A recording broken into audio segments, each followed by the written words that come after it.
In front of the live audience, but with high production values. With high production values. Yeah, live audience. You get the energy. Yeah, absolutely.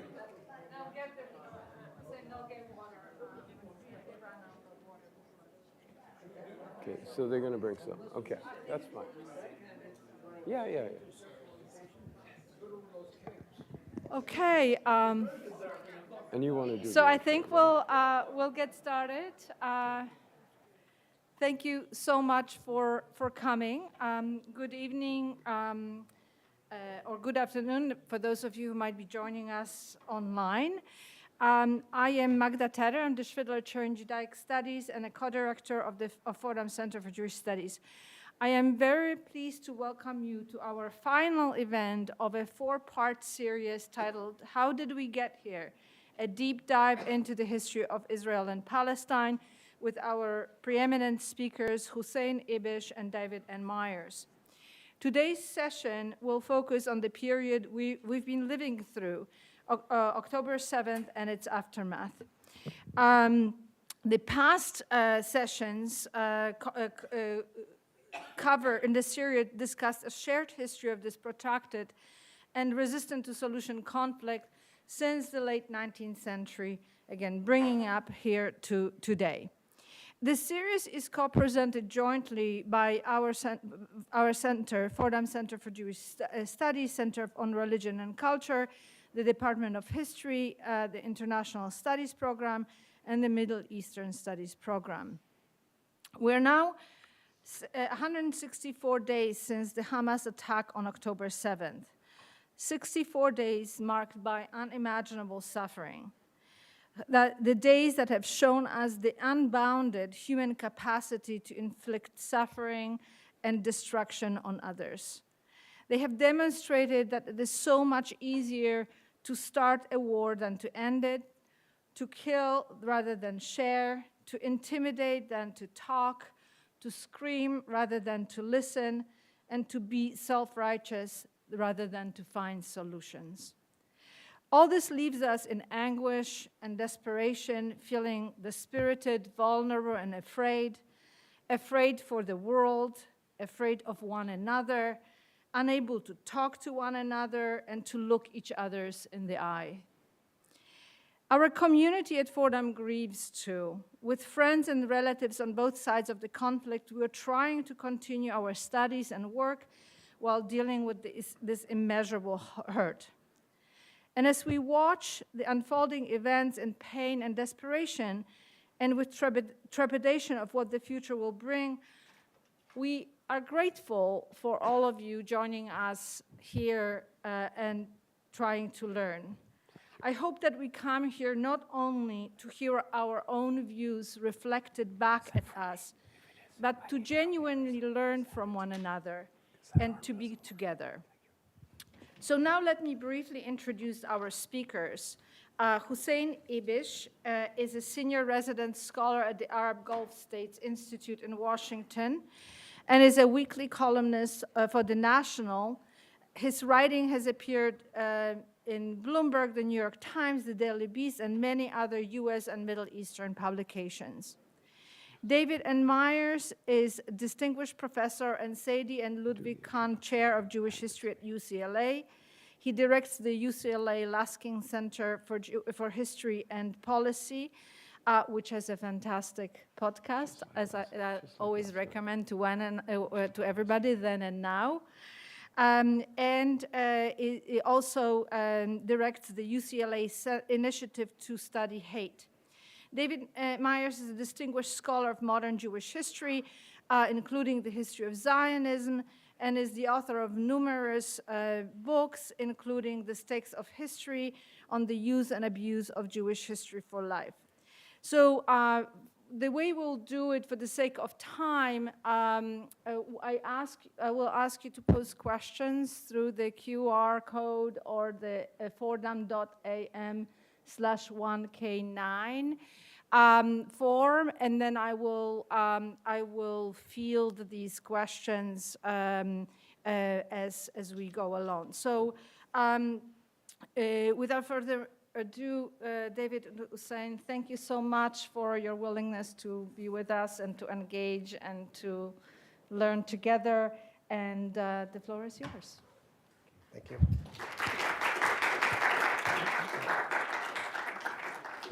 Thank you so much, Magda. It's always a pleasure to be here at Fordham. This, as Magda said, is the fourth of 4 talks that we've given. And this one, I must say, we've approached with great trepidation. We're now going to be talking about October 7th and its aftermath. And we'll try to do so with all of the sensitivity that is required to take on a subject of that degree of fraughtness, as if the history of Israel-Palestine isn't fraught enough. This is another order of magnitude of fraughtness. As has been our custom, we try to approach the subject with a mix of both empathy and critical distance, mindful of the fact that there are not only multiple narratives at work in the case of Israel-Palestine, but also multiple and competing truths and rights. And sometimes we confront the reality that there is no evident reconciliation between those competing truths and rights. And what do we do in such a case? Israel-Palestine often pushes that conundrum to the fore. And we're going to try and do our best to understand where we are and where we might be heading. So the structure of tonight is we'll begin with a brief setting of the stage, a brief discussion of the historical backdrop to October 7th.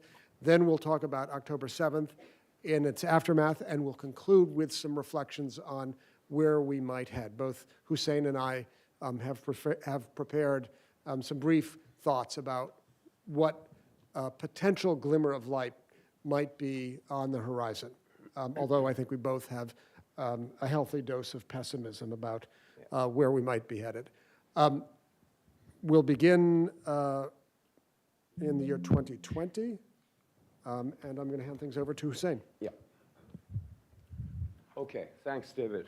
In the interest of time, I'll just let David's intro stand and begin where we left off last time. We were here, thanks Magda for inviting us back. This is great. And it brings us to another key inflection point in the conflict, which is the Abraham Accords of 2020. What happened is that I think Donald Trump's administration, especially the Israel team surrounding him, his friends and relatives who were very right-wing, religious Jewish Zionists, who had a different view of settlements and expansion and annexation than any other U.S. foreign policy team ever, wanted to, at a minimum, explode the Overton window in this country on annexation and breaking with the model of 2 states. So under the leadership of Jared Kushner, the Trump administration in January of 2020 released a so-called peace plan called From Peace to Prosperity, which imagined Israel annexing up to 30% more of the West Bank, including the Jordan Valley, which would render any Palestinian state an island within a greater Israel, and essentially thought of peace from a Palestinian point of view as what Israelis used to call economic peace, the benefits being economic rather than political.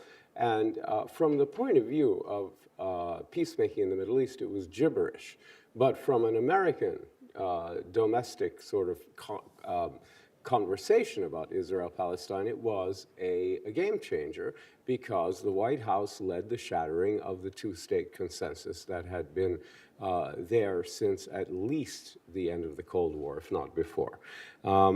Now, what happened is Netanyahu picked up this ball of Israel annexing 30% of the West Bank and ran on it in a series of close elections, and he won in the summer of 2020, and his right-wing allies said, right, so you said you would start annexing on day 1, go for it. And the problem was that we were into COVID.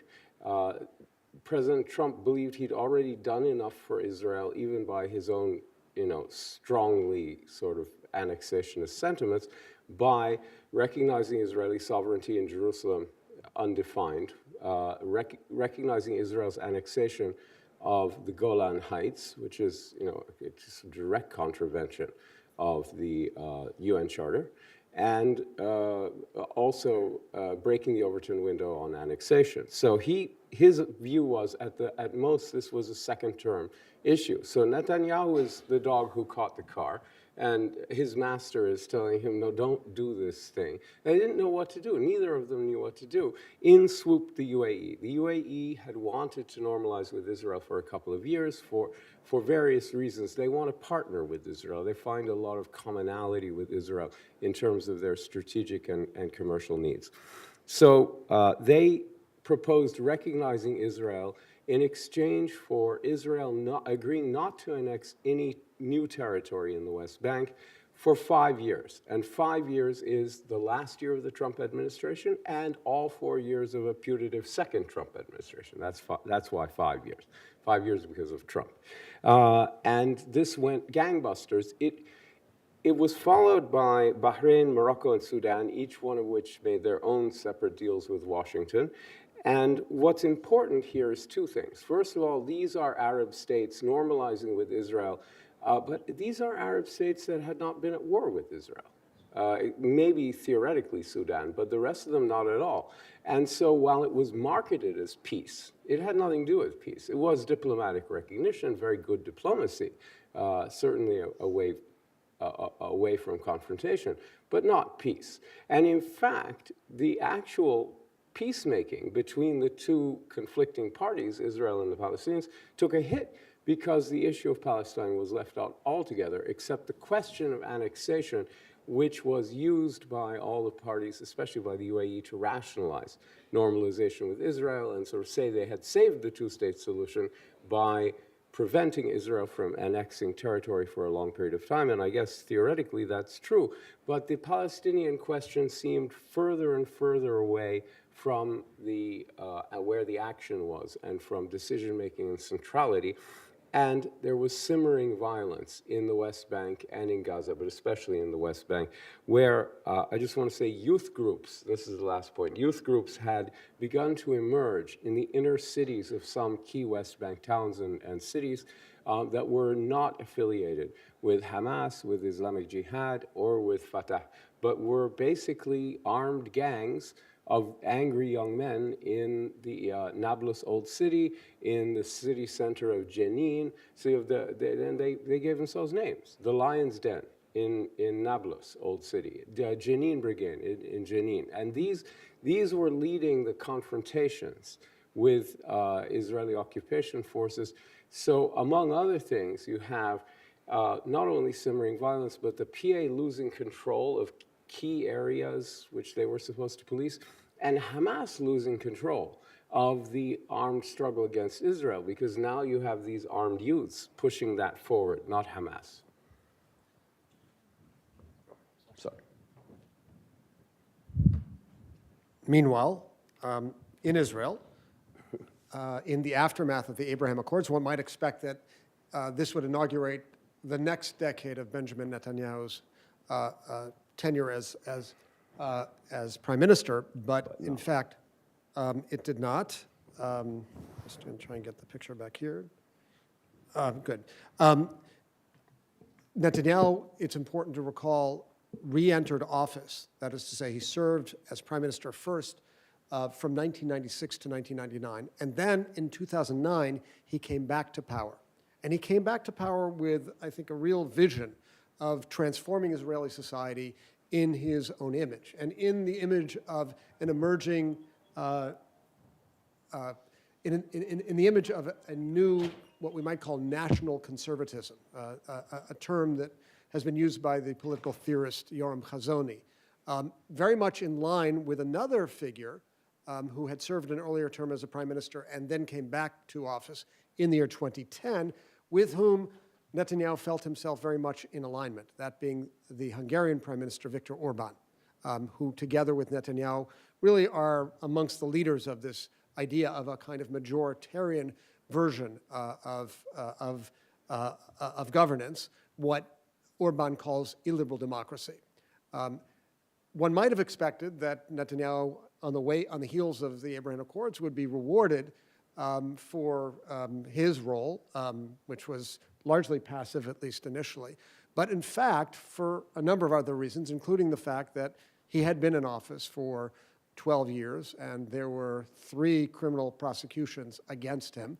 In 2021, a new coalition that did not include Netanyahu or the Likud party took office. It was led by the people you see on your right, Yair Lapid and Naftali Bennett, and it was cast in its early stages as the government of change, the government that would affect a dramatic change and begin to peel back some of the illiberal tendencies and actions that Netanyahu undertook and fomented in the long decade of his premiership in the 2010s.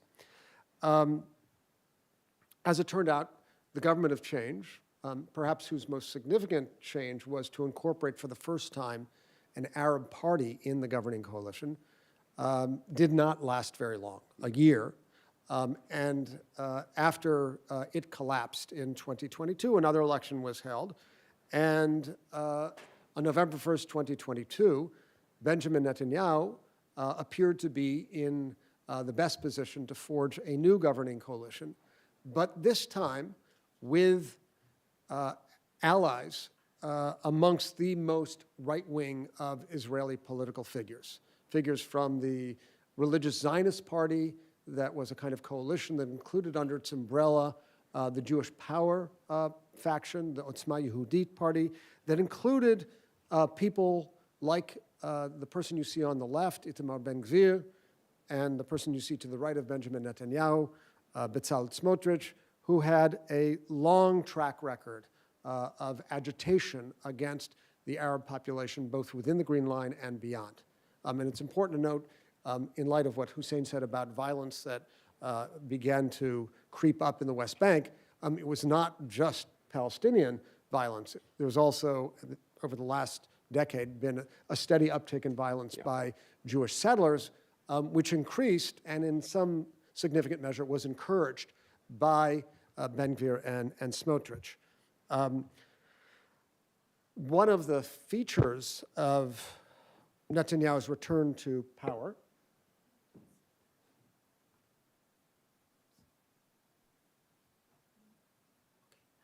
okay, yeah, I hadn't tried it yet, so now it's one of the features of Netanyahu's return to power, and consistent with that vision of really undertaking a transformation, a definitive transformation of Israeli political culture, was what he and his supporters called a judicial reform, what opponents called a judicial coup.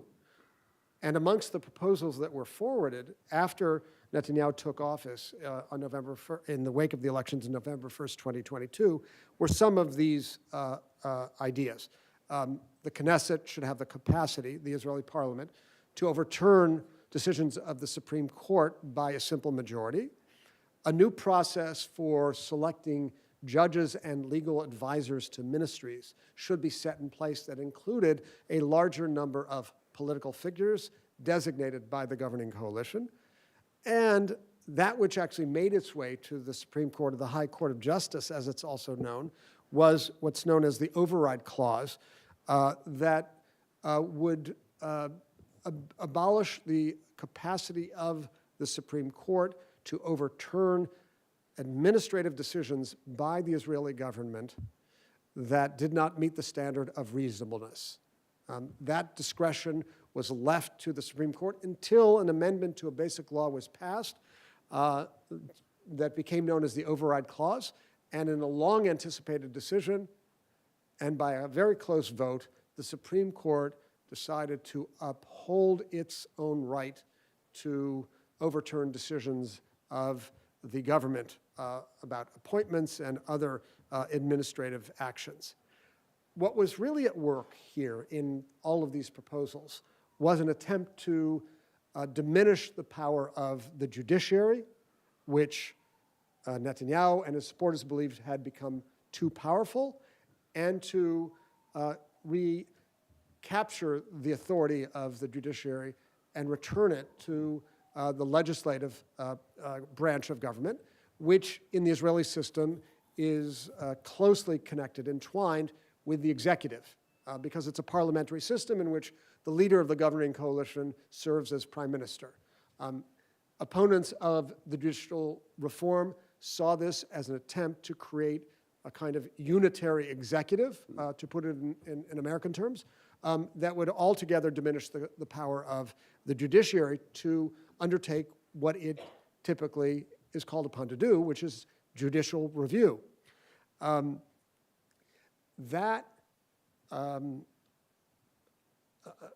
sense that Netanyahu was attempting a coup, a transformation or revolution of Israeli political culture, set in motion a remarkable protest movement that began to take rise in January 2023, under the rallying cry of demokratia, democracy. For 10 months, every Saturday night, hundreds of thousands of Israelis took to the streets in support of the resistance to the Netanyahu judicial reform / coup. One of the notable features of that reform, of that protest movement, was the participation of a very substantial number of Israeli reservists, military reservists.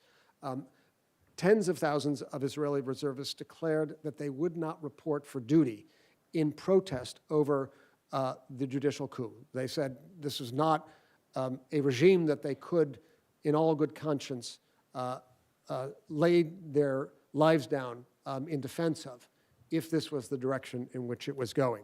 And this will become an important factor in just a minute. What's also important to note is that for many months, the protest movement really focused upon resistance to the judicial reform / coup around the rallying cry of democracy. As we make our way into the summer of 2023, we begin to hear voices both within the protest movement and outside in the United States and elsewhere, calling upon the protest movement to link its actions to what many regarded as one of the chief weights on the Israeli democratic system, which is the occupation of the West Bank. This was expressed in quite clear fashion in a petition signed by thousands of scholars and others known as the elephant in the room, which you can see reflected on the right.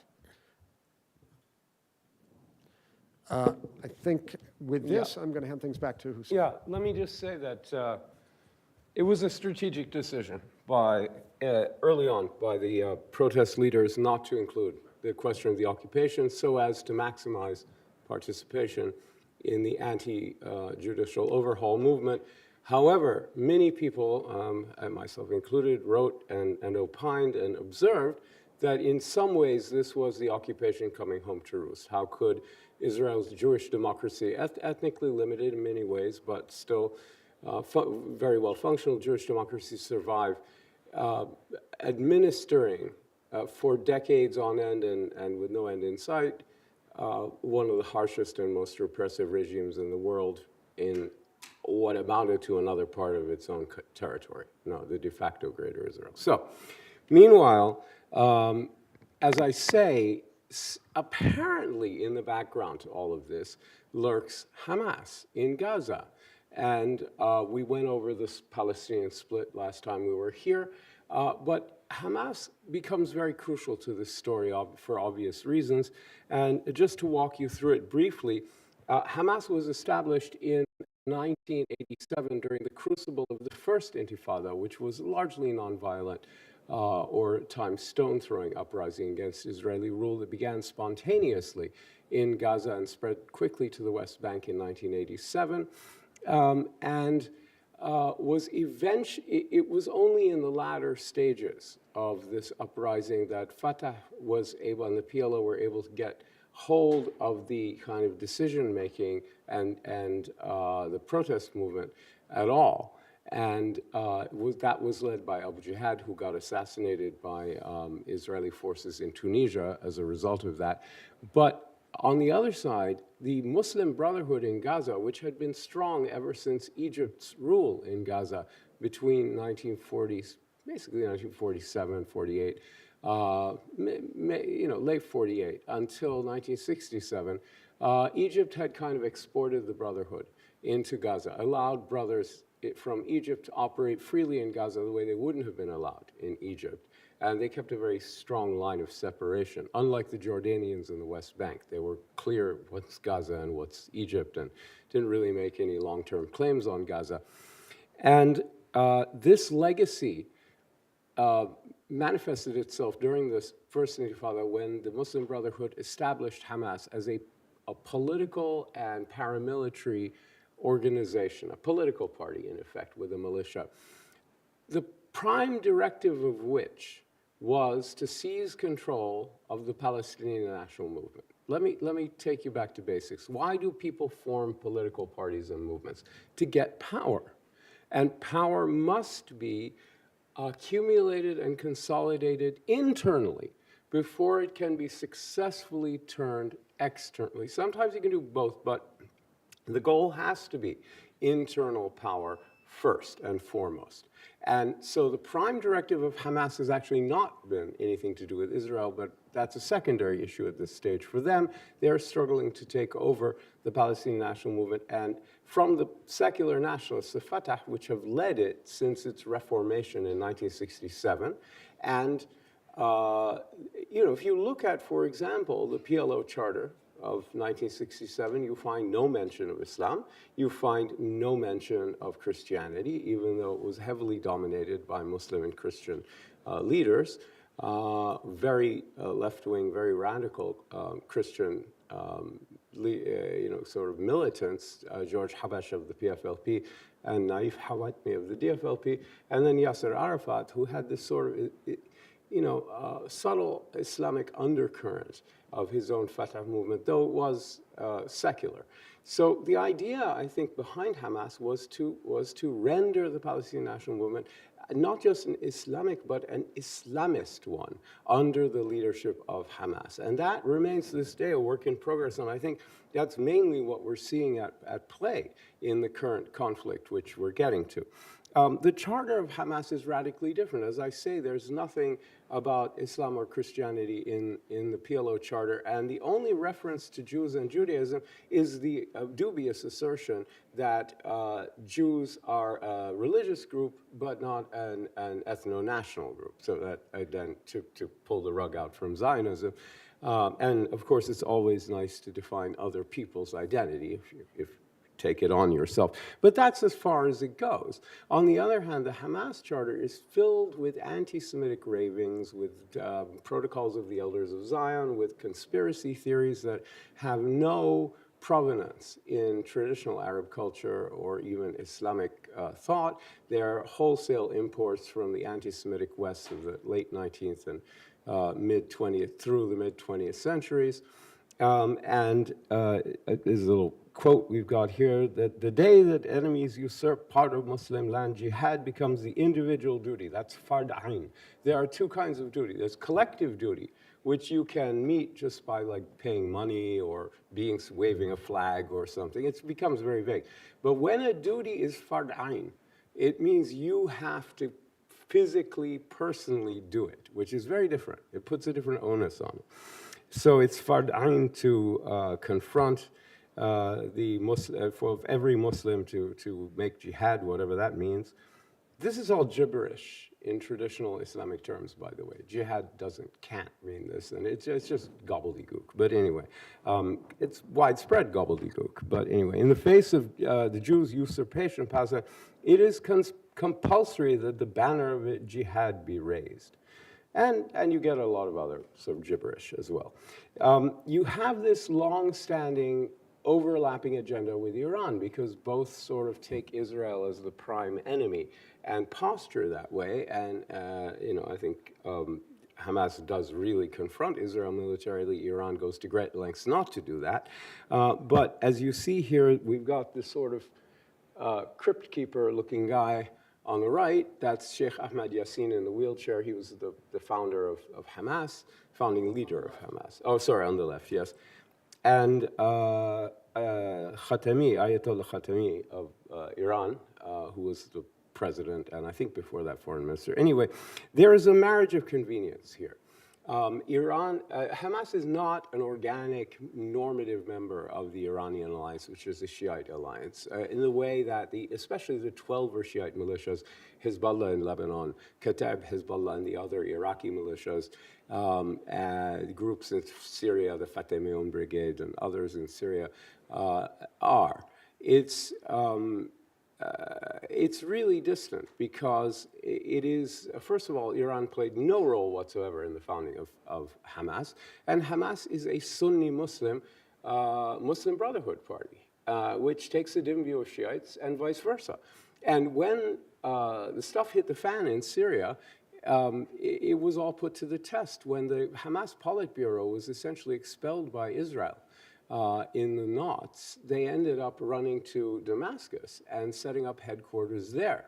And then when the Arab Spring broke out in 2011, the Muslim Brotherhood of Syria was a key part of the rebellion against Assad. So Hamas was forced by Syria and Iran to choose, and Hezbollah, to choose between their strategic alliance with this so-called axis of resistance led by Iran and their identity. And so, of course, they chose their identity. You're really not going to surrender your identity, but that meant they had to skedaddle. They had to literally run. Most of their assets, both individual and collective, were in real estate in Syria. They abandoned it. I don't know that they'll ever get it back. They ran to Qatar and to Turkey. Mostly Qatar, now they're mostly in Turkey. But the point is that Hamas is an on-again, off-again, unreliable ally of the Iranian alliance, and it's, as I say, a marriage of convenience. Finally, it's really important to understand that Netanyahu and the Israeli right have found Hamas to be a golden opportunity to prevent the creation of a Palestinian state. And by splitting the Palestinian national movement, by trying to make sure that Hamas stays in power in Gaza, but is contained and periodically cut down to size by these little wars that they refer to as mowing the grass, literally cutting it down to size, right? I mean, the metaphor is absolutely consistent.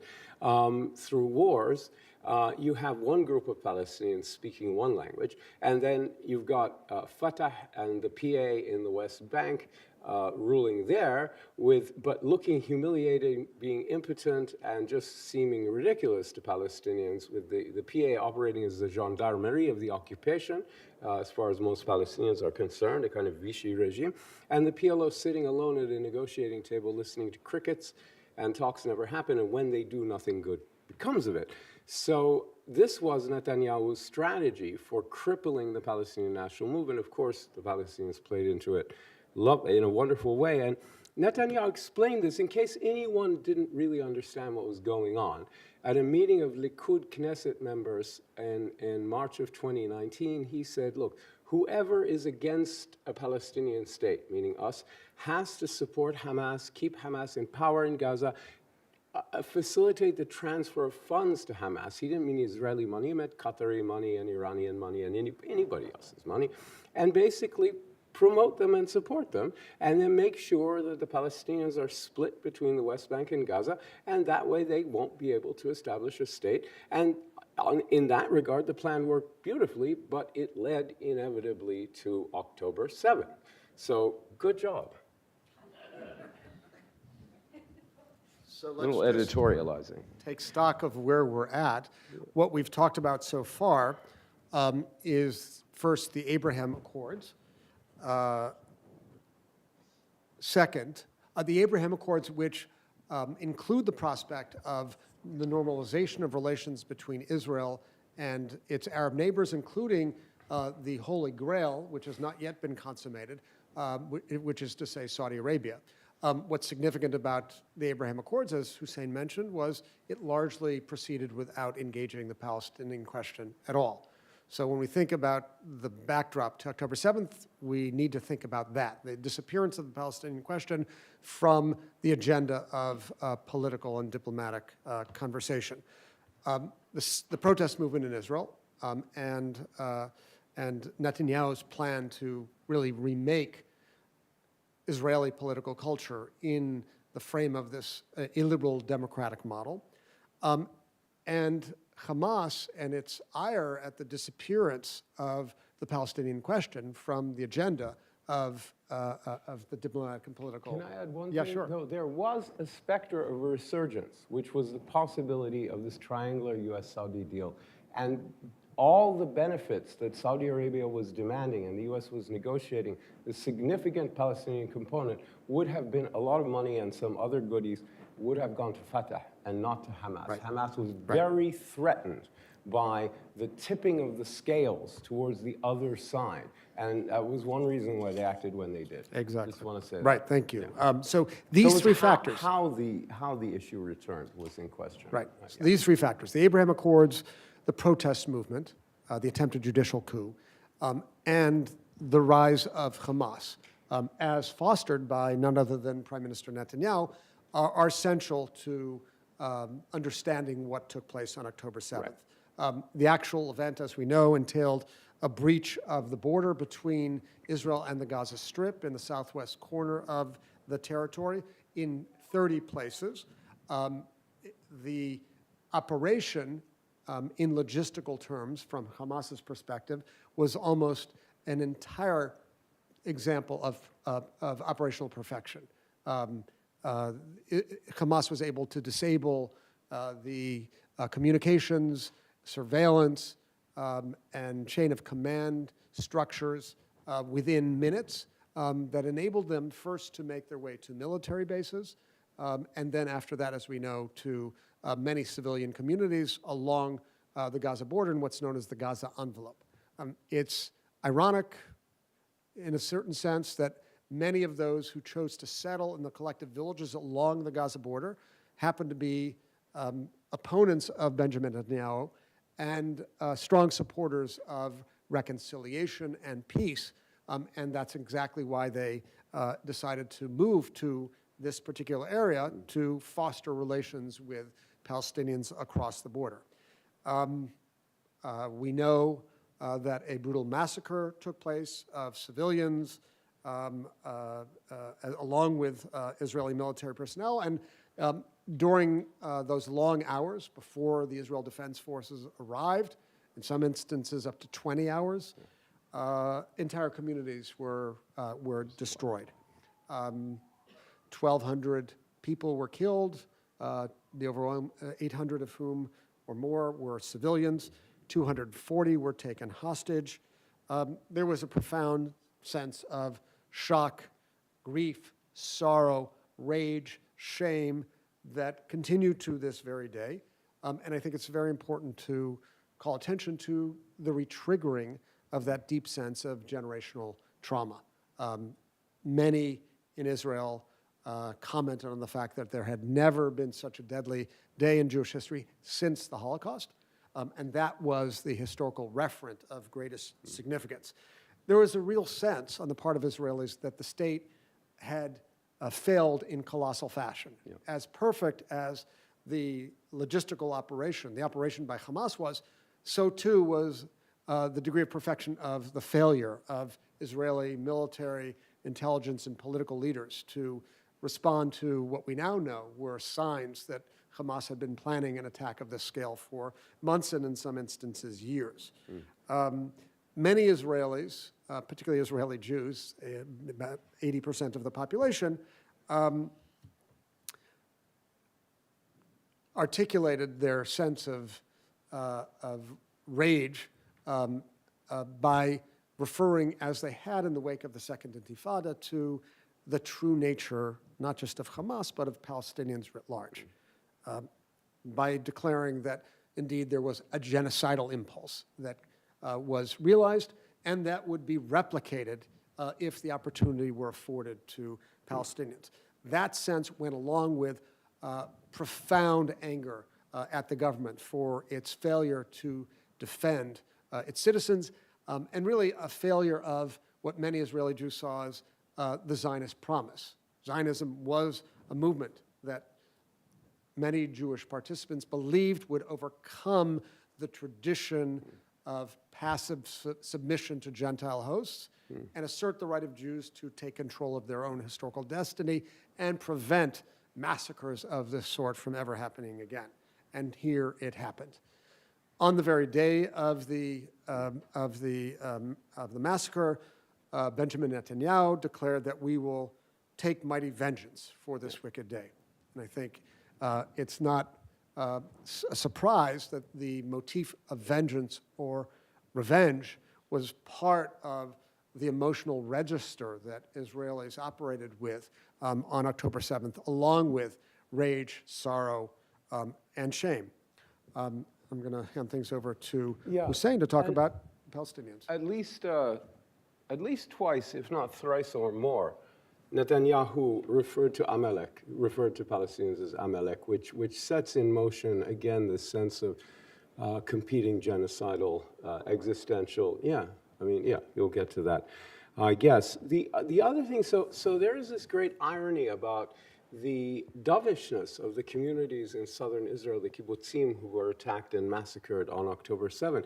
There's a double irony here, which is that the Palestinians in Gaza, 95% of them are refugees from southern Israel, from the areas that were attacked by Hamas and the others on October 7th. And that's unique because the rest of the big concentrations of Palestinian refugees are quite far from where their parents and grandparents either were expelled or fled and were prevented from returning to in 1947-48.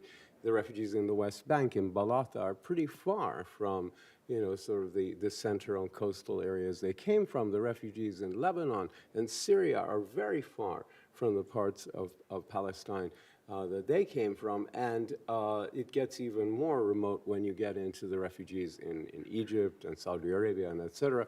But the Palestinian refugees in Gaza, which is almost all the people of Gaza, I mean, big majority, can almost see the former lands. And so while it's certainly true that the communities that were attacked on October 7th were among the most dovish and conciliatory in all of Israel, there was this sense clearly among the Hamas members and the other people poured over from Gaza that they were attacking the people who had taken their places, literal places, not a generic like Eretz Israel, land of Palestine, a specific village that's no longer there.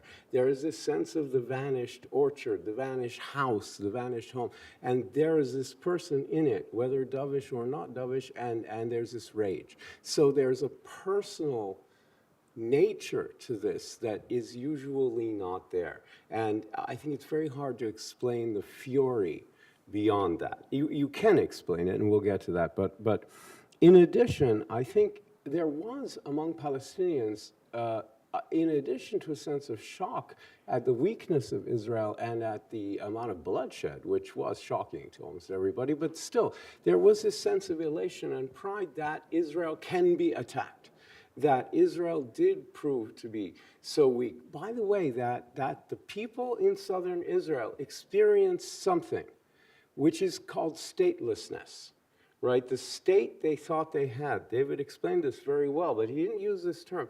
They were stateless for one day, and they felt the full horror and vulnerability of that. And I think there is a sense among Palestinians, though they don't think it through this much, more sort of instinctive, that, okay, we've been rendered stateless, guess what? You might also be stateless, if nothing else, for 24 hours and really feel the full weight of that because you're being hunted and killed. And so there is this piercing of the wall of invisibility, and there is this sense of pride in that, not necessarily in the actions, but in the breaching. And I think there's a mixture of feelings about the massacres. One poll puts 72% as feeling that the attack was justified. But then you can say, well, were the massacres justified? Was the attack justified? What part of it? Was the initial attack on military bases? Was the attack on the rave justified? I mean, and it's unclear what people are thinking, but at the moment is popular among Palestinians is clear. Now, what will happen when the dust settles in Gaza if Israel leaves is a whole other question. Because in 2006, when the dust settled in Lebanon, the formerly very popular Hezbollah was reduced to the point where Hassan Nasrallah had to go on TV and apologize and claim he didn't know what was going to happen when he authorized the border raid that led to the war. And that was an apology not intended to be believed, because no one did believe it. It was intended to be made. It was performative. I apologize. Okay. And I would put it to you that a politician has to be pretty deep in the doo-doo to get on TV and plead stupidity and incompetence in order to fend off a charge of recklessness and mismanagement, which is what he did. When you say, I didn't know, when every child knows, you're really pleading dumph. And that could happen to Hamas if the war ends fairly quickly. If not, Israel will continue to dominate the collective and individual amygdala of Palestinians. There is, as I said, this idea of Hamas, the prime directive of Hamas, to take over the Palestinian national movement. I think most people think of Hamas as mainly anti-Israel. It is not. Israel is a secondary question. Maybe in the long run it is, but it is anti-Fatah, anti-secular, that mainly, because you clean your own house first. And I think it's been clear to me that the plan from the beginning was you start this war with Israel, whatever the Israelis do, you fight them, you launch an insurgency, you hope the Israelis stay forever, you wave the bloody flag while crawling out of the rubble, declaring a divine victory and saying, we are the national movement. We are the ones who are fighting the Israelis every day, the occupation forces over control of Palestinian land in Gaza every day. We're getting killed, we're getting shot, we're doing this stuff.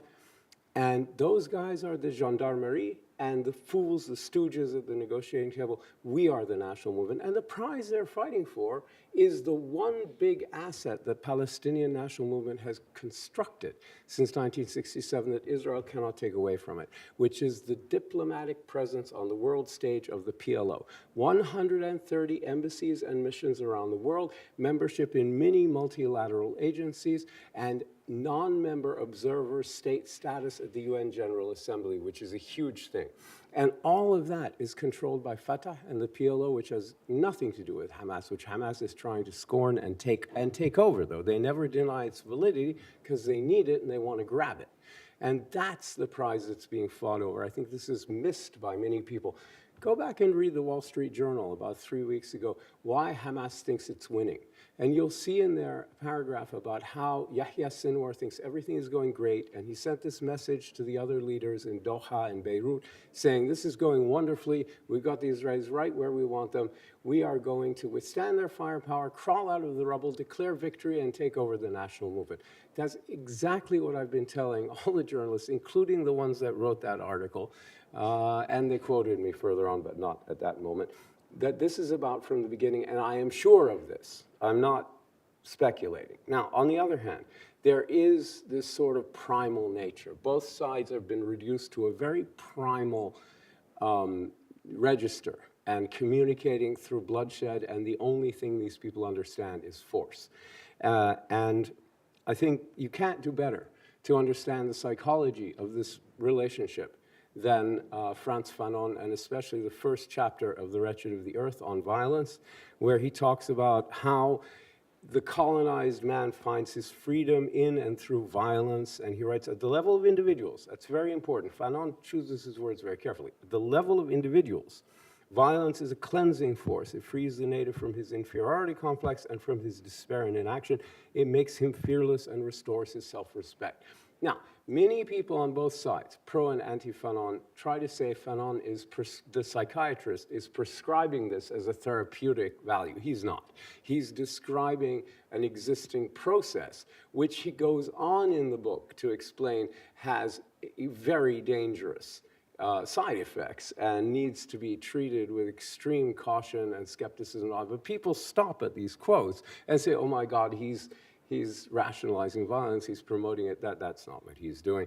But if you read him carefully and with sophistication, you'll see that he's doing a brilliant description of what actually is happening in situations like this one. Right. So the psychiatrist from Martinique is really capturing what I think has been so mobilizing, not just in Palestine, but in the conversation in the United States. That is to say, the cathartic and liberatory nature of violence that I think has resonated with many who, in this country, celebrated October 7th as a moment of liberation with a sense of exhilaration. We'll talk about that in just a minute. But meanwhile, in response to October 7th, Israel declares war the next day, calls up over 300,000 reservists, including many of those who had participated in the protest movement before, who are instantly transformed into national patriots devoted to what is deemed by many in Israel, and certainly the overwhelming majority of Israeli Jews, as a necessary military action. Shortly thereafter, the defense minister of Israel, Yoav Gallant, calls for a total blockade of Gaza, including food. And then later that week, on the 11th, Israel begins its aerial bombardment of northern Gaza, which razes neighborhood after neighborhood and produces images of the rubble such as we see on the right. A little bit more than 2 weeks after that, Israel begins a ground invasion of northern Gaza that proceeds southward and now is on the brink of the southernmost city in Gaza, Rafah or Rafiah. During much of this time in October, November, Hamas rockets, which were fired on October 7th in large numbers as a kind of diversion from what was going on the ground, continue to be hurled at Israel. In these months, we hear articulations of what the goal of the war is. The goal of the war, as Israeli political military leaders define it, is the eradication of Hamas. One of the persistent questions that has followed that question, the framing of that question, is that goal achievable? Can you eliminate Hamas? Or is Hamas more than a collection of militants in Gaza devoted to an Islamist vision of the world? Is it in fact an idea that will continue after the elimination of its political and military leadership? Do you want to talk about the international response? Yeah, I will quickly. Yeah, absolutely. Thank you. Sorry to distract you from your... No, I was looking up something really important, which is that recently, in the past 24 hours, Fatah has really condemned Hamas for deliberately engineering a disaster for Palestinians worse than that of 1948, worse than the Nakba, restoring the Israeli occupation to Gaza, and making decisions to benefit entirely simply its own leadership and therefore political interests rather than the Palestinian people. In other words, the gloves are off between the Palestinians. And I was just double checking the legitimacy of those quotes that I'd seen floating around, and they are legitimate. So everything I've been saying about how this is really about internal Palestinian political power is becoming more and more open. All right, so meanwhile, the international community reacted in general, including even large parts of the Arab world, to October 7th in a horror. Right? You had only Qatar of the Gulf Arab countries defended Hamas.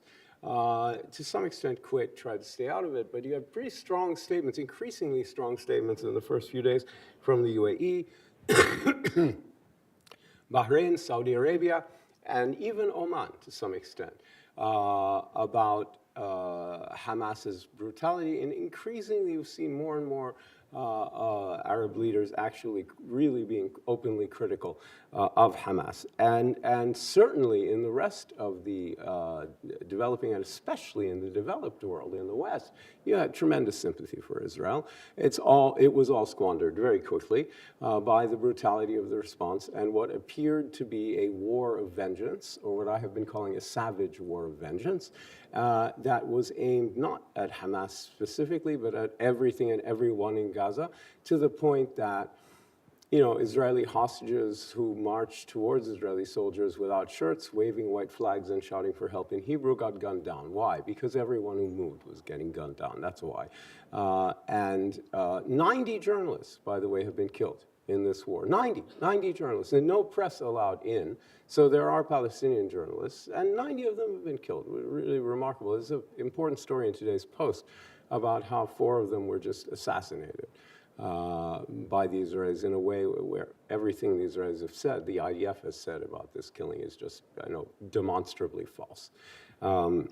So on the matter of hostages, there's lingering support for the Israelis. I think there is a sense that the struggle, the battle, even the military effort to retrieve hostages is justified and justifiable, and a sense that though growing, not just in the international community, but even in Israel, as you'll discuss, I think that there is a contradiction between the quixotic war to eliminate Hamas, a brand name which cannot be eliminated, and the military struggle to free hostages. I think 4 have been freed and many more killed, including the ones who were just shot, are in contradiction. And that the only way to retrieve hostages alive, however many of them are left alive after the bombardments and what have you, is through an agreement.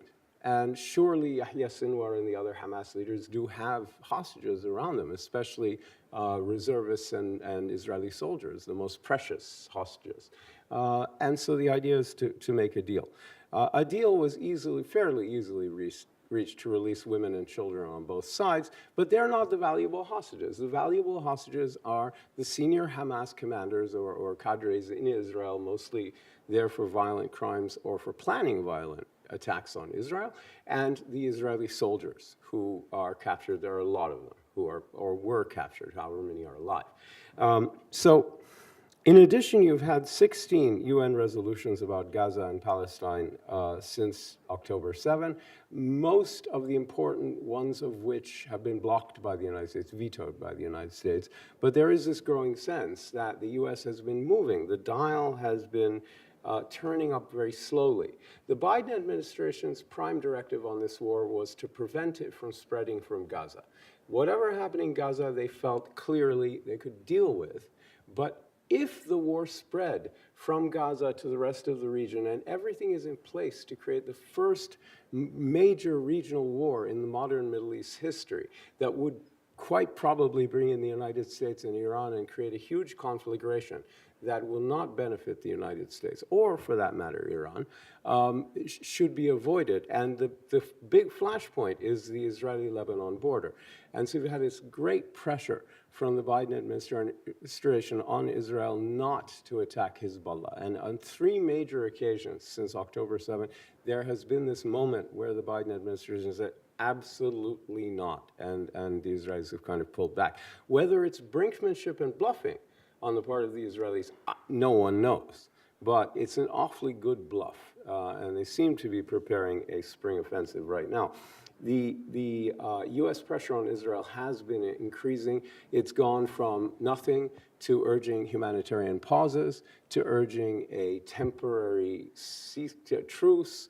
Then Vice President Harris started talking about ceasefire. Now President Biden is talking about a ceasefire. Now they're building this pier to bring in, because Israel will not, the reason they need to build this pier is that Israel will not open the Kerem Shalom crossing, which is the one which can handle large amounts of goods.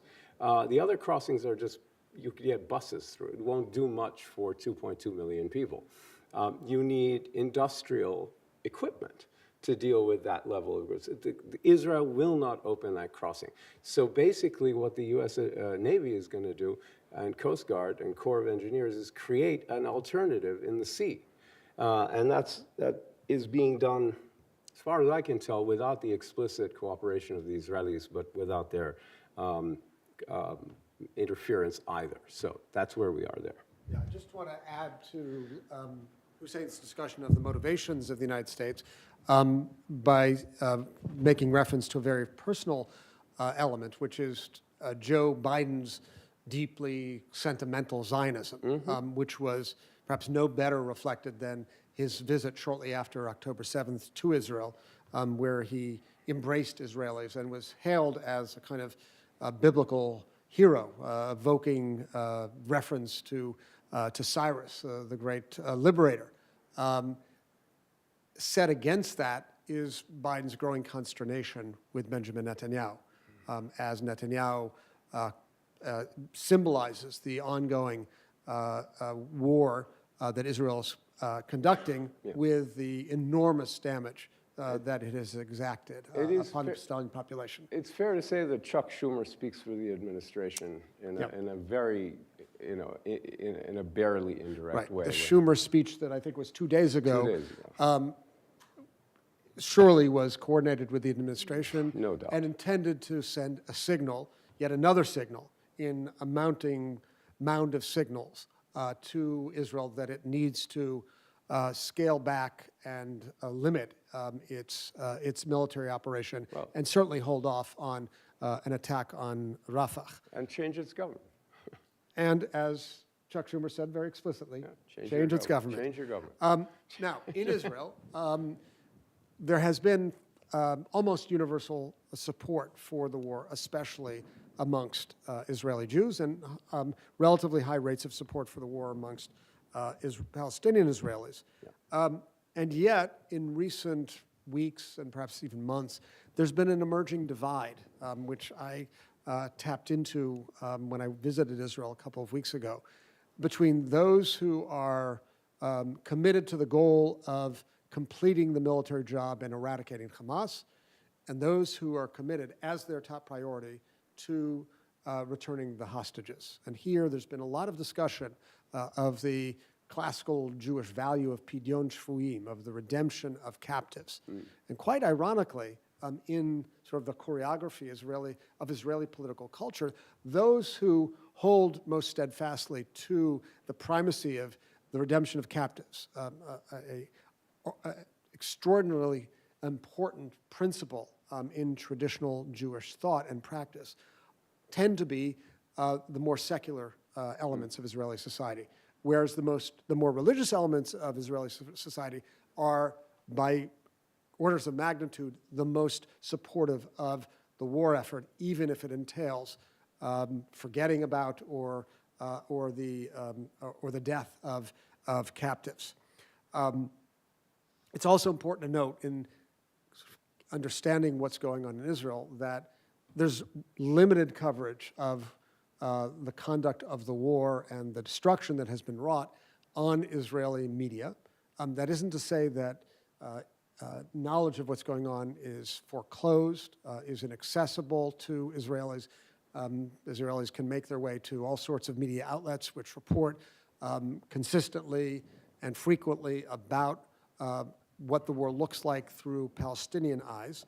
But there is, in no small part, owing to that ongoing sense of trauma, a significant measure of blindness to what's going on. And I heard this from Israeli friends when I was there, who said, I just don't have the emotional bandwidth to go there. So there's some appreciation that there's a there, but not the emotional capacity to devote time or energy to empathize with the plight of Palestinians.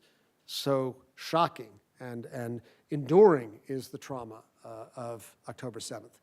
I think it's important to note that this element of trauma figures centrally and has for 75 years or so. In a certain sense, we can understand 1948, and I know Shachar is working on this very idea himself, as the clash of competing traumas. Yeah. The trauma of the Holocaust, as reflected in this supreme commitment to creating a safe haven through the achievement of Jewish sovereignty, meeting up with the emerging trauma of the Nakba, of the displacement of Palestinians. And I would suggest to you that as an ongoing matter, these two traumas have intersected or clashed with one another to create sparks of conflict, perhaps no more profoundly so than in the wake of October 7th, where the trauma of the Holocaust is re-triggered for Jews, and the trauma of the Nakba is re-triggered for Palestinians, especially when we think about the fact that 2 million Palestinians in Gaza have been displaced. The eminent Israeli author David Grossman, I think, gave good expression to the dilemma at hand in a recent op-ed in the New York Times, which some of you may have seen, when he said this: "The trauma of becoming refugees is fundamental and primal for both Israelis and Palestinians, and yet neither side is capable of viewing the other's tragedy with a shred of understanding, not to mention compassion." Exactly. Certainly true on the Israeli side after October 7th, and I think certainly true on the Palestinian side after the ongoing military campaign in Gaza.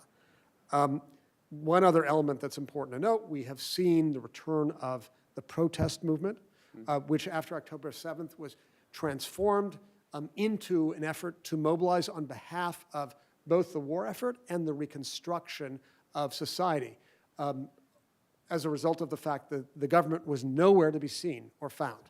In other words, the failure of the government to prevent October 7th continued after that date, as hundreds of thousands of Israelis were displaced in the south and then the north. And what allowed for them to be resettled in hotels and apartments in other parts of Israel was really this mass mobilization by Israeli civil society. The protest movement was marshaled to that task, but in recent weeks and months, a protest movement has returned, aimed against Benjamin Netanyahu, very often mobilized on behalf of the return of hostages, and a very small number of protesters who appear at rallies on Saturday night calling for an end to the war. We'll say just a brief word about sort of the importation of this trauma to the United States, where, as many of us know who dwell on college campuses, there has been a profound resonance. We mentioned Frantz Fanon and his view of the liberatory or cathartic nature of violence, which we both understand as a description, not a prescription. Right. But some greeted the Hamas attack really as a moment of exhilaration, as a historian at Cornell, Professor Rickford, said shortly after October 7th, I think on October 7th, referring to the exhilarating nature of the violence, of that liberatory violence whereby the colonized throws off the yoke of oppression of the colonizer and exults in that moment of triumph. There has been on campuses across the country a very intense debate and a very considerable tension between those who support Israel and those who support the Palestinian movement. The Anti-Defamation League has chronicled a stunning rise in incidents of anti-Semitism, over 300%. Its job is to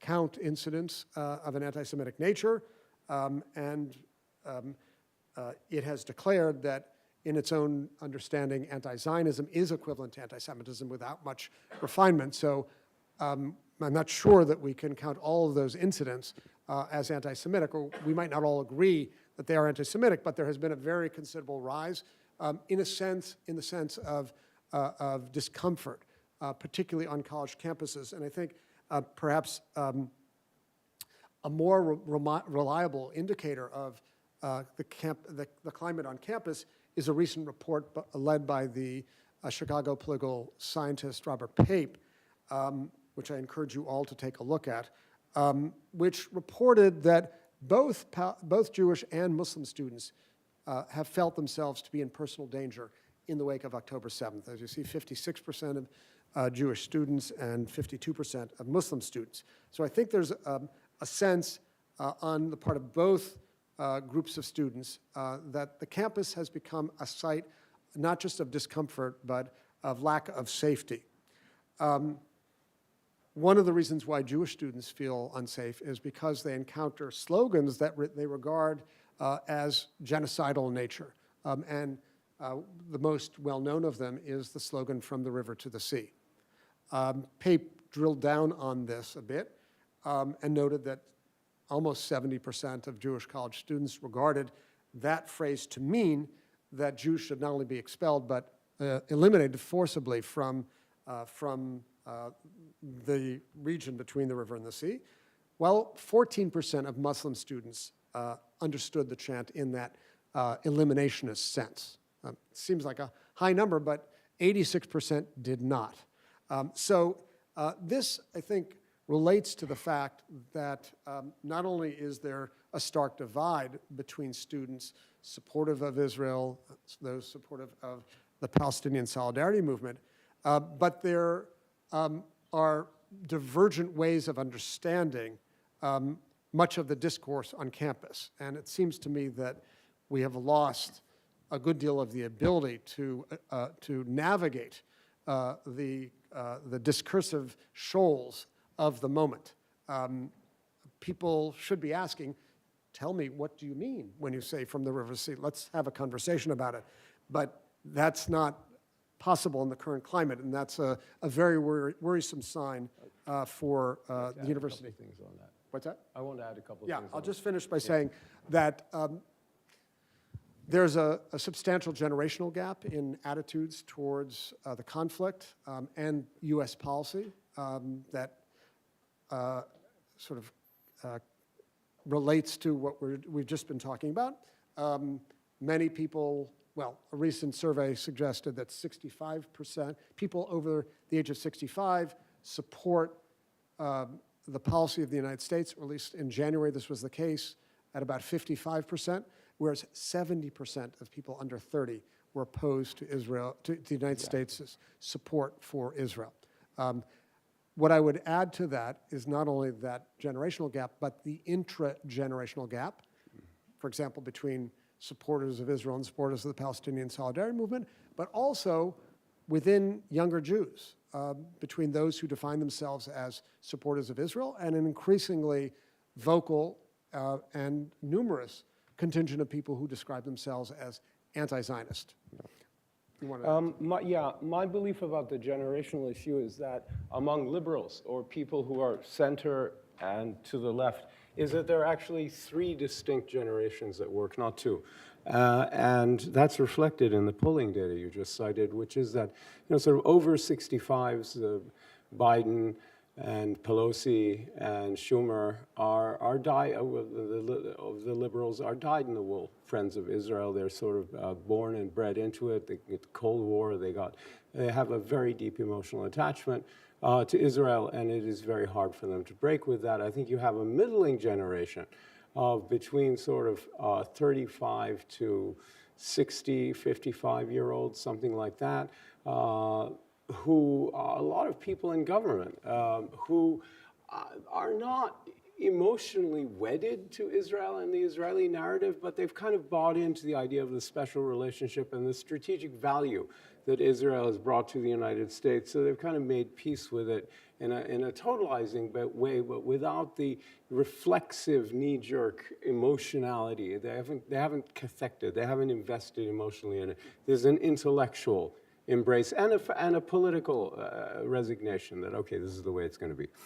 And then when you get the under 35s, then you get people who, many of whom have broken with the emotional bonds, including many Jews who want to look again more skeptically at the occupation, at the founding of Israel, at the Nakba, at everything, and so rethink it from day one, and rethink the special relationship, and think that maybe it ought to be more of a two-way street, it ought to be more balanced, et cetera.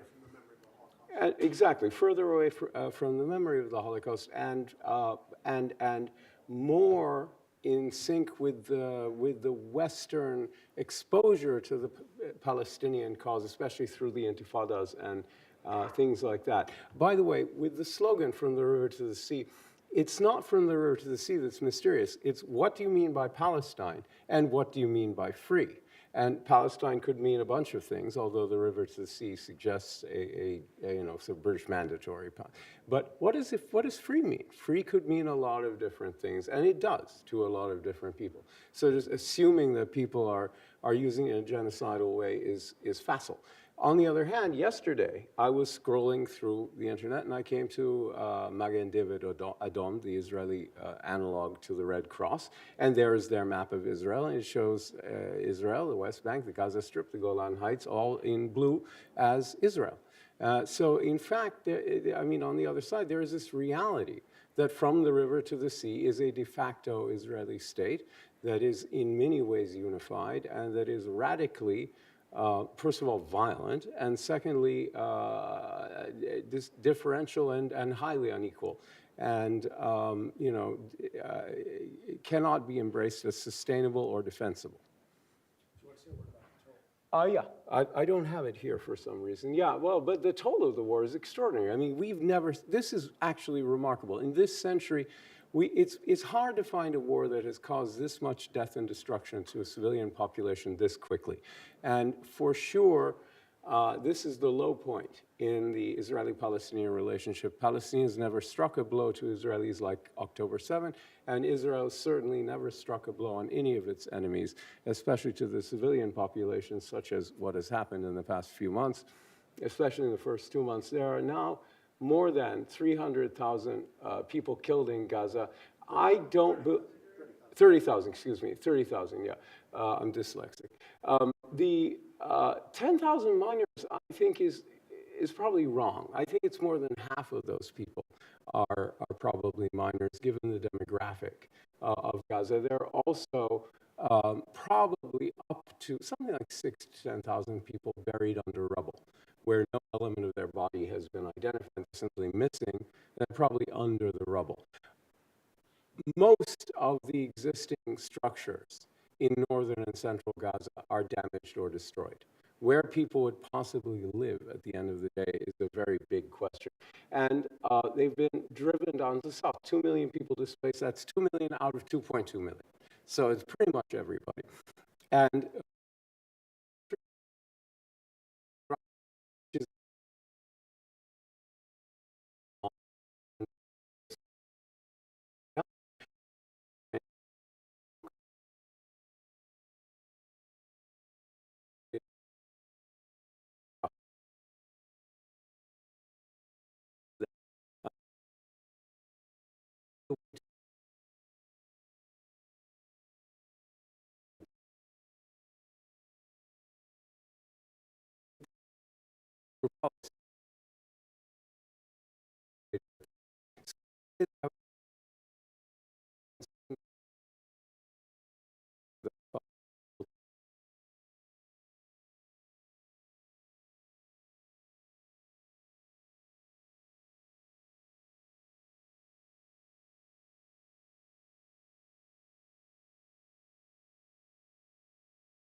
to consider.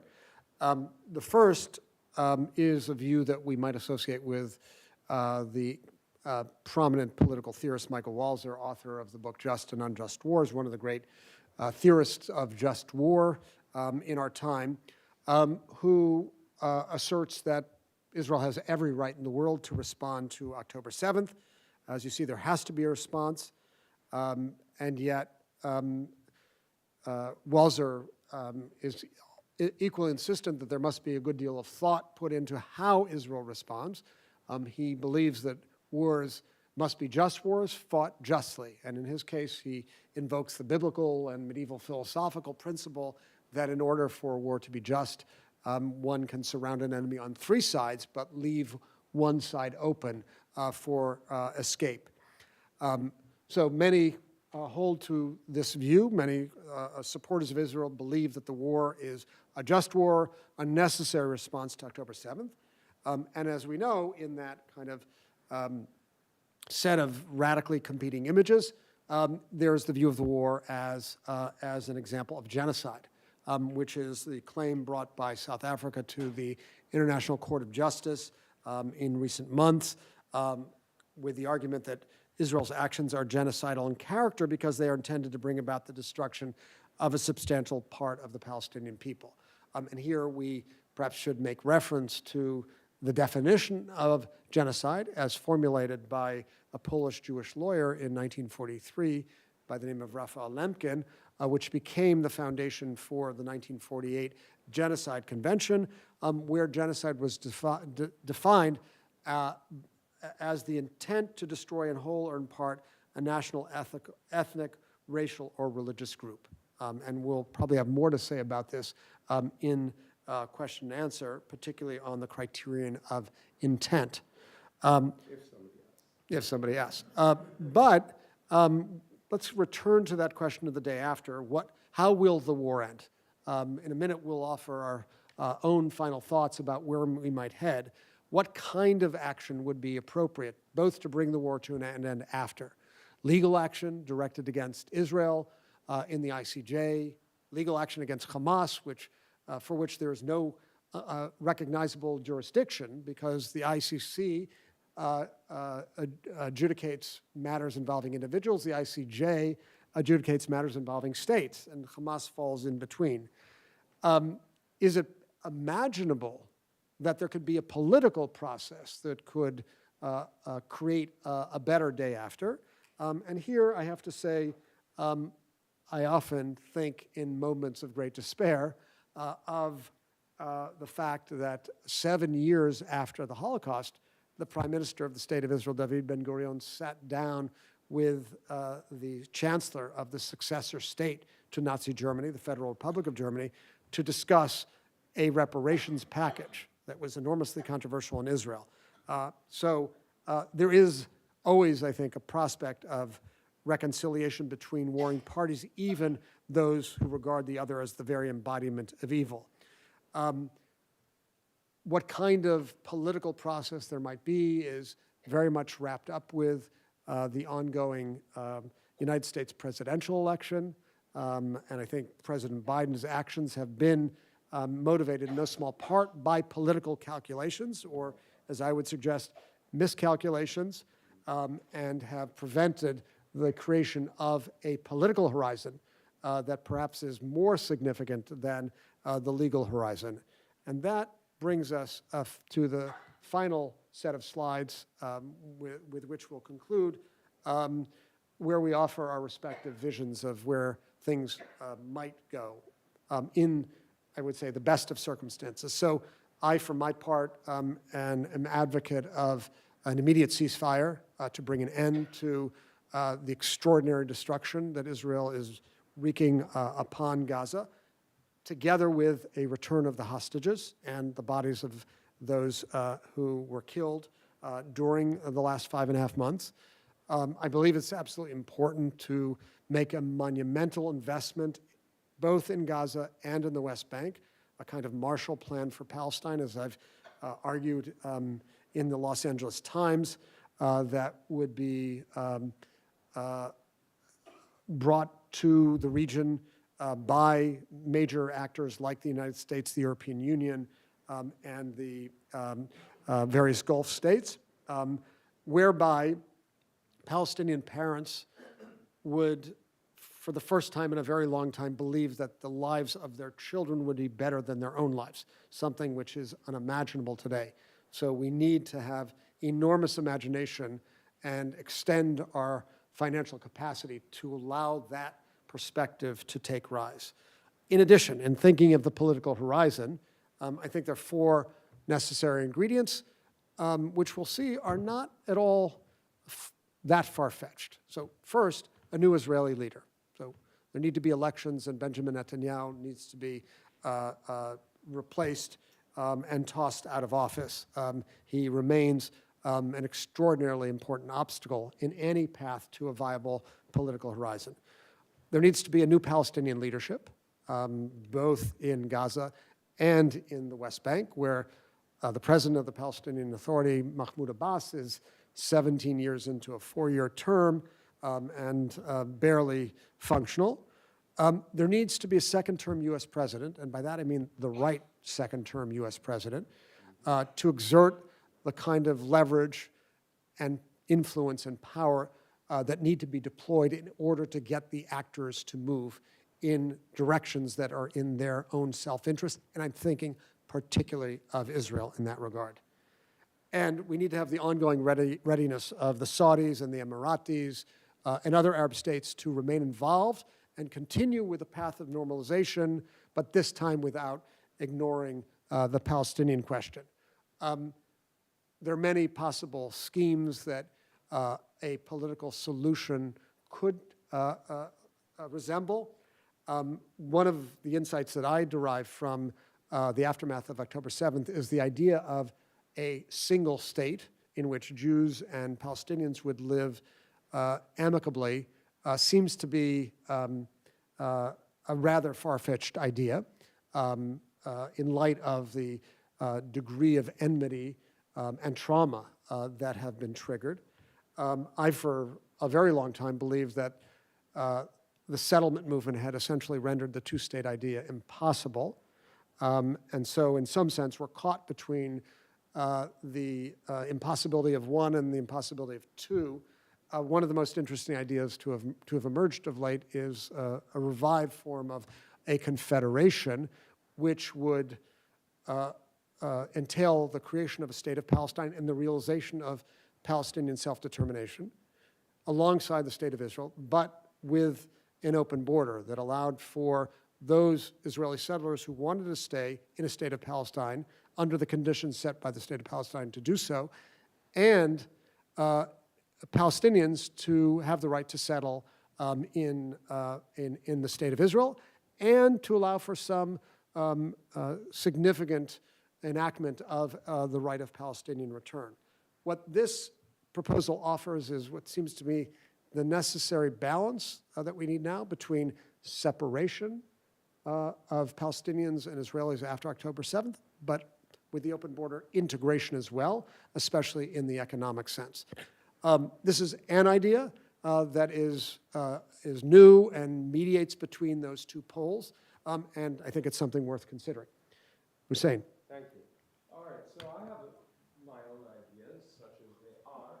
My main idea, though, is that ever since the failure of the Camp David Peace Treaty in 2000, Peace Summit in the summer of 2000, you remember Clinton, Barack, and Arafat, that we've been on first a very slow train and now increasingly fast train towards a station that is called annexation and expulsion in the West Bank. And nothing that I've seen since then makes me think we're not going there. And the reason is that human beings as individuals and small groups can behave with enlightened self-interest and restraint.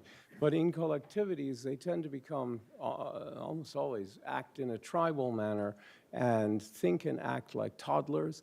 And when toddlers really, really want something and no one can stop them from taking it, you know what eventually they do? They take it. And I think that's what we've been setting ourselves up for here.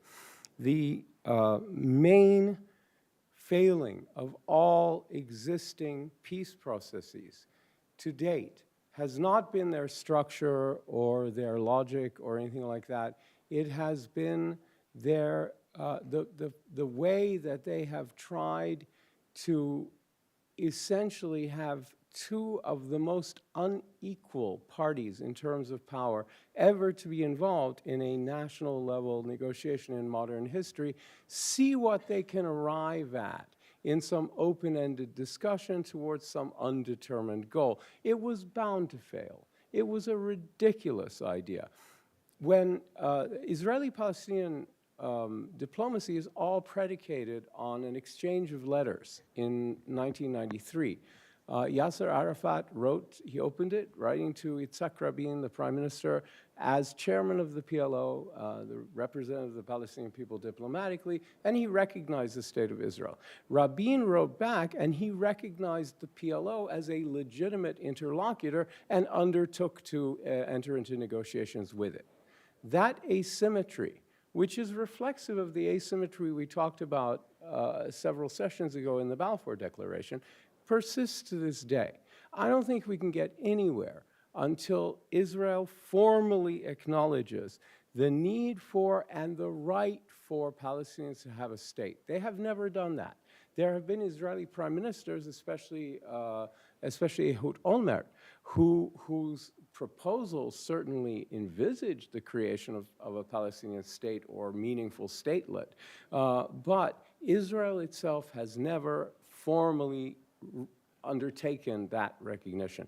And in fact, Netanyahu has come increasingly out of the closet and said, no way. He got the cabinet to say no way. He got the Knesset to say no way. And he's been running around taking, open quote, credit, close quote, for single-handedly blocking the creation of a Palestinian state through things like the divide and rule policy with Hamas and Fatah that I described that actually resulted in October 7th. He thinks he deserves, like, congratulations for this. But my point is we won't get anywhere until Israel recognizes the Palestinian right to self-determination, because it hasn't, and everything it's done in recent decades points in the other direction. And Israel, as a state, and as a polity, is more hostile to Palestinian statehood, palpably more hostile now than at any time since before 1993, which is an extraordinary statement because the whole world is coming around to the realization that is an urgent necessity, and the United States has concluded that all of its plans are predicated on that. So that's the most important thing. Then, once you do that, you can go back to the old formula that was tried but didn't work in things like the roadmap of the quartet and Oslo, where you establish benchmarks that the Palestinians have to meet, and if they do this, they get that, et cetera. But there are two differences. Number one, it has to be internationally adjudicated and enforced. It has to be enforced. It cannot be up to Israel and, say, 12% of the Israeli voting public, whether they accept this or not in every case. So we'll get nowhere. The other thing is that it has to be towards an understood goal of Palestinian statehood. The model should be Dayton, you know, where we're negotiating backwards to a place. I think there really ought to be a framework for Hamas to join the PLO and PA, and the two conditions are you lay down your arms, you renounce violence and terrorism, that's number one, and number two, you accept the validity and inviolability of Palestinian treaty obligations, including things like the letter of recognition sent by Arafat to Rabin, that the Palestinians as a collectivity, as a national group, have recognized Israel for decades. The fact that there hasn't been anything in reverse doesn't mean they haven't done it. It's never been rescinded. It's not up to Hamas to come into the PLO and say, whoops, we throw out all our treaties. That's not how international relations works, especially not for weaker parties. And there are people in Hamas who are talking about that. Musa Abu Marzouk, who is not a fringe person, he's not a non-powerful person, said basically that they should do that they should join the PLO, accepting these terms. You know, that means joining the PLO on Fatah's terms. It is a surrender in the struggle for power among Palestinians. And they should be allowed to do that. Until they do, no. But once they do those things, oh, fine. You want to be a religious conservatives running around screaming about hijab and smoking and all. Fine, do it. Whatever. Who cares? We'll vote against you. And then I do think the Saudi normalization track can be leveraged towards all of these aims, and I don't care what the model is, confederation, statehood, whatever, as long as both peoples can enjoy self-determination and first-class statehood, that is the sine qua non for an end to this conflict, right? You cannot have a situation where there are equal numbers of Jewish Israelis and Palestinian Muslims and Christians crammed into this small area between the river and the sea, and 7 million Jews all enjoy first-class citizenship in the state of Israel, and only 1 million of the 7 million Palestinians has the same thing or anything like it. The rest of them stateless in a world of states and citizens, even second-class citizens, even persecuted citizens, nonetheless are citizens, not the Palestinians, and that won't do. Okay, with that, We're done. we are come to an end. And we have your questions. We're gonna 2 million. Is this what? Oh. So we don't have much time. It's gone Sorry. quite a long presentation. Thank you so much. There are a lot of questions that were posed, but I think to wrap it up, I'll ask you two sort of broader questions. And one is related to the previous slide also, but in our post-truth society, how do we sift through reports coming from this region, from different sides, when people on each side dismiss the reports that are coming from the other side as false or as propaganda? Do you want to begin with that? Okay. I mean, I think it is entirely possible if you understand, but it's hard because most people curate now their own information environment and get fed what they want to hear, and it's very poisonous. So they don't hear what's happening on the other side because they don't care, because they don't care to hear it. If most Jewish Israelis are not paying any attention to the suffering in Gaza, it's because they're choosing not to.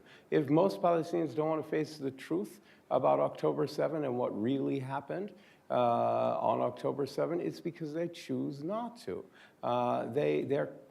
When people are putting their fingers in their ears and going la, la, la, la, la, which I think a lot of people do in the world on all kinds of issues, I don't know what you can do. I think what the main thing is, get your information from the other side and treat it skeptically, but be open to the fact that your side lies a lot and that the other side might actually be telling the truth. You've got to want to know the truth. You've got to want to know the truth, not create an argument so that you can win a debate on a college campus. Right? Those are really different things. Yeah, I would just say that the problem we face is larger than October 7th and Israel-Palestine. It's really a function of the total fragmentation of the media landscape and the polarization of political culture in the United States and elsewhere, which encourages us to dwell in the silo of news with which we feel most comfortable. We go to the news that we want to hear. And Hussein's proposition that we should go to news outlets of the putative other side is absolutely essential. We need to resist zero-sum thinking. Yeah. And with that, we return to what we began with. I think both of us feel there are multiple truths and multiple rights in the case of Israel-Palestine. They're often set as exclusive of one another. And it's very easy to succumb to propaganda that makes that claim. But I think to be intellectually honest and have a reasonable measure of moral bearing, you have to resist that impulse. Yeah. You have to push beyond your comfort zone. You have to make your way out of the silo, and you have to resist that zero-sum thinking. The fact of the matter is, simply put, what happened on October 7th was a savage massacre that needs to be acknowledged as such. And what has happened since The devastation that has been wrought in Gaza is a tragedy of immense proportions for which Israel is responsible. And we need to acknowledge both of those things. Face the facts. Yeah. And face the facts. Whether, as we've posed, a legal accountability is the best way out of it is an open question. Here I'm very much compelled by the thinking of the political theorist Mahmoud Mamdani in his book Neither Settler Nor Native, who really pushes a very provocative thesis that, that the regime of legal accountability oftentimes reinscribes winners and losers. Always. Winners mete out justice and reinscribe themselves as victors. Yeah. And he poses as an alternative a political process that is based on the principle of consensus. And I think thinking of that consensual model also should affect the way we consume news and force us to think about the virtue of a Manichaean divide between good and evil. Quick addendum, which is that there are multiple truths and multiple rights. There are not multiple facts. And one of the things we've discovered in these conversations, David and I, is that we can agree on almost all facts, like who did what when. What's really contested among serious historians is why. What did they want? What was their motivation? But truth-telling historians don't actually disagree about what happened when and who said what and who did what. And those who are outside that consensus are mostly propagandists and liars. So we'll close on a question that, speaking of liars and propagandists, what are some of the hard truths that each side, including ourselves away from the region, but not only, should but are unwilling to face? And what are some of the hard questions they should ask of themselves? Do you want to go first, or should I? I have plenty. Okay. Palestinians need to ask themselves, what have they done to contribute to this unending series of defeats? They have obviously had very bad leadership for most of their modern history. They have missed a lot of opportunities by being too strident. They've had a tendency, because they feel wronged, they want a solution to be totalizing, and they've turned away from potential solutions that have been partial and never understood what the Zionist side did while it was building a state, which is take a little bit and move on, and take a little bit and move on. No, they want a total victory.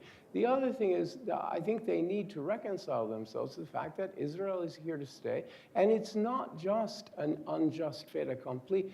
Jewish-Israeli nationalism now is not the result of people volunteering to come and settle as colonists. And these are people who have been born into it, right? They are not alien to the Middle East. It is another nationalism in the Middle East that is not an Arab nationalism, like Turkish nationalism, Iranian nationalism, Baluchi nationalism, Kurdish nationalism, and the various Arab nationalism and Jewish nationalism in Israel. There's nothing inauthentic about it. There is nothing trivial or let's say inherently weak about it. It's not going to go away, and it hasn't been simply, it's not an artificial creation. It's an organic product of a very different kind of history than most other states, but that doesn't make it any less so. Finally, I want to say about the United States, I think we need to be honest with ourselves about how the extent to which our politics have crippled our policy on this question, and try to think through a way where our political system will somehow allow us to do the thing which is smartest for our country. Yeah. You know, I have this vision that one day a younger generation will be born that says, this is absolute madness, this cycle of ongoing violence, trauma, revenge, and we simply aren't going to tolerate it anymore. both sides understand themselves as victims. Both sides have been victims. Palestinians, as Edward Said famously said, are victims of victims. Right. Recognizing the trauma of Jews as survivors of the Holocaust. But it's also important to note that victims become victimizers. And victimizers become victims again. And the cycle continues. What hard truth people on both sides, whether they be there on the battlefield or here, sort of in the proxy wars that take place, need to recognize is both people are there. And they're not going anywhere. Zionism came to indeed colonize the land. There are important elements of settler colonialism in the Zionist project. Zionism also came to serve as an ideology of survival and rescue and escape. It's multidimensional in that regard. Palestinians are not reducible to Hamas. There are multiple dimensions to the profiles of these two groups.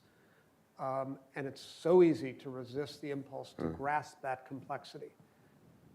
My call, our call, is to grasp complexity and nuance in understanding what goes on there and on college campuses and in public forums here, where increasingly we're seeing the reliance on simplistic, reductionist, one-dimensional perspectives.